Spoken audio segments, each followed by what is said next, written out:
Today I'm going to show you how Ty and I took our Christmas tree and we turned it from this into that.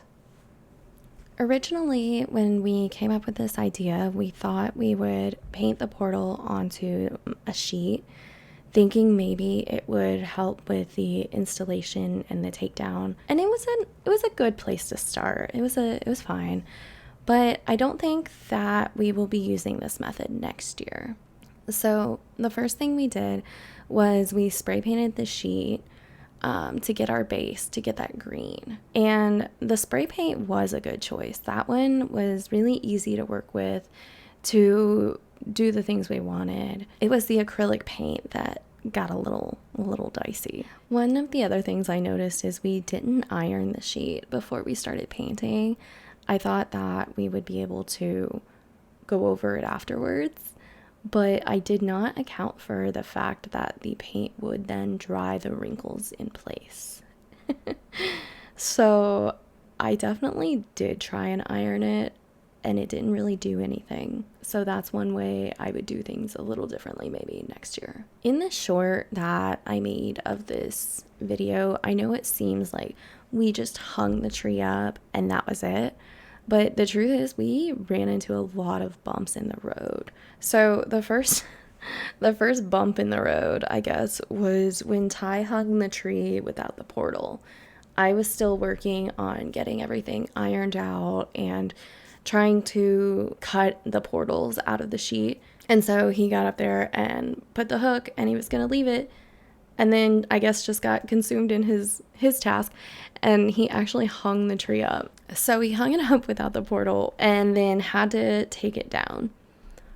And this was actually like an ongoing thing. He kept having to take it down for me. Ty would hang up and pull the tree back down 3 times in total before we were actually done. One of the things I was working on while Ty accidentally hung the tree the first time was cutting the excess sheet off around and making the shape of the portal. So trimming the sheet down so that it's literally just the portal with a thin white border. We chose to staple the top portal onto the ceiling, and Ty then hung up the tree for a second time. But after that, the next hiccup we ran into was mounting the tree that was on the ground. This is one Christmas tree, and the middle is missing completely. Like, we just didn't put it on there. And then we used the top piece, and that piece needed a stand. And so it was making the stand for that we ran into problems with. Very similar to Ty, I also got engaged in my part of the project, and I had these little Velcro strips, and so I used those to hold the bottom portal in place, so that it's not like moving around.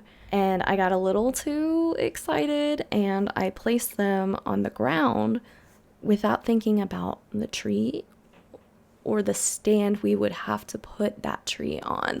After that, we decided to take a break and go get some dinner. And more of those Velcro strips that I had prematurely placed. And then we came back to finish the job. So the next issue we actually ran into was mounting the tree that is on the ground. Ty ended up putting some thin wood in the bottom, like stuffing it in the bottom of the tree so that it would hold the nail better. And then he screwed a nail through the stand made of the square block. It took a couple of tries to get the tree standing straight also. The first one was very crooked, and then it got a little better. And then we messed up again, so I had to take it off and put it back on. And then the third one was actually really good. It was standing the best. And luckily, that's when we were done with that one. After we got the tree mounted, we realized that we never cut a hole into the bottom portal for the tree. So the portal was still just like whole on the ground. And I was like, oh, I need my tree to go through it. So we had to decide if we were going to cut a line through it to the middle to wrap around it like other tree skirts do, or if Ty would just unscrew the stand. And I did mention earlier, we unscrewed the stand on the bottom tree like 3 times also. And that's what we did end up doing. We didn't cut the hole bigger or anything. It was just a little hole. So he unscrewed the stand. He helped me cut a hole in it. We put the portal over and then screwed the stand back on. So from that point, I went off to work fixing the Velcro strips and the bottom portal, and Ty did his very best at fluffing the Christmas tree on the ceiling, but he's not that good at it. I'm not too good at fluffing trees. Like what I did with the tinsel? Yeah. It's alright. It's alright. It's alright. I thought I did a pretty good job of covering it up. You want me to take it all off? Covering what up? Just the gaps, making it so exposed with just metal. Yeah, that looks good. Yeah.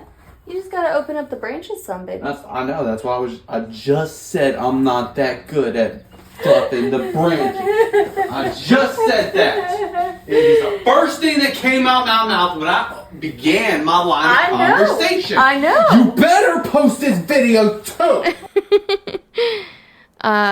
So after his attempt at fluffing the ceiling tree, I got up there and I was fluffing and trying to take down the garland he put up there because I was going to put it up there a little different. And that's when I realized it's actually really, really, really, really hard putting lights or garland or anything on a Christmas tree that is above you and you're working like upside down. Ty agreed to take the tree down off the ceiling again so I could take off the garland and get the lights threaded. Part of what made this more difficult is the tree we have is pre-lit.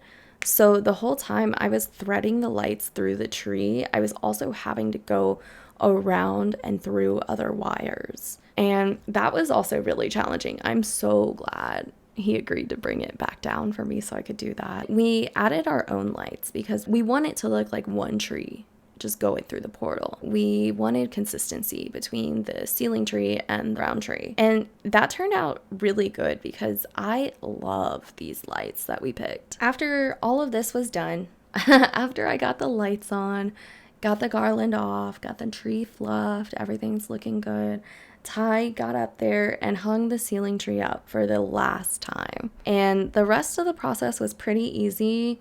It was very much like decorating my Christmas tree any other year because at this point it was just like putting ornaments on hooks. I was really surprised when I realized as I was hanging my ornaments that when we put the bottom part of our tree up on the ceiling, we now had access to all of this real estate of branches underneath that I never use because those ornaments don't really get seen. And I was very happy to realize that I had so much tree space and I was still able to use all of my ornaments. It was great. And it really does work out better too, because all of my more delicate and like ornaments where I'm like, oh, I'd be a little upset if that broke, all of those are completely out of reach from the animals now. We have 3 cats and 2 dogs. Those ornaments are all on the ceiling.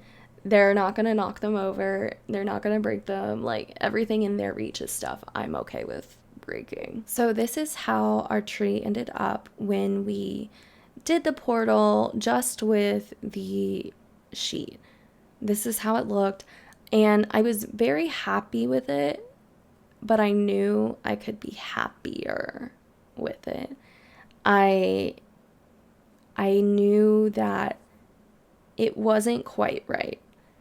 And I wasn't really wanting to fix it. I wanted to just kind of enjoy it and have it and leave it, to be honest. I wasn't planning on doing anything different. I was just maybe going to do things different next year. But after sitting in my living room for a week and seeing this every day for a week, I realized that I would like it so much more if I added some extra things to the ceiling tree.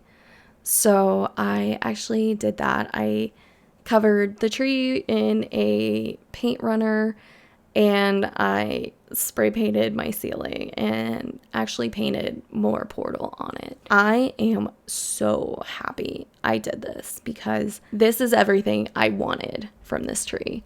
And it really turned out exactly how I wanted. So this is the final end result after I painted my ceiling.